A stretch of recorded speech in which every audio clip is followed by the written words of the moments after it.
နေဆိုင်ကနေဝတ်သားဟင်းဝယ်စားလို့ရှိရင်3500ဆို3လုံးပဲပါတာမို့လို့ကိုပါကို3500ဘူးနဲ့မနှမ်းညရအောင်ချက်မယ်ခုတော့ဝယ်လာတဲ့ဝတ်သားတွေကိုစားနေစေတယ်ကျက်သွန်အဖြူနဲ့ဂျင်းထောင်းထားပြီးသား ready made ဘူးကိုထည့်လိုက်တယ်အရသာအတွက်ဓာချီတို့စားလို့ထည့်တယ်ပဲငယ်မြရေအနောက်ထည့်တယ်ပြီးရင်နေပြီးတော့နှက်ထားမယ်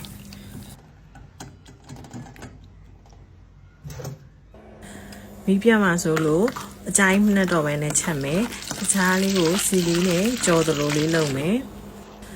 ပြီးရင်ခုနနှက်ထားတဲ့ဝတ်သားတွေကိုထည့်လိုက်ရုံပဲရတာလို့ရင်ထပ်ထည့်မယ်ဒါတရေပြုတ်ပဲနောက်တရေပြုတ်တယ်နောက်ထပ်တရေပြုတ်တယ်ကဲခုတော့အရေခမ်းအောင်တည်လိုက်ရုံပဲအရေခမ်းပြီးစီးပြန်လာပြီဆိုရင်တော့အရသာရှိတဲ့ဝတ်တနီချက်ဟင်းတစ်ခွက်ရပါပြီရှင်လိုက်လှုပ်ရှားကြည့်နော်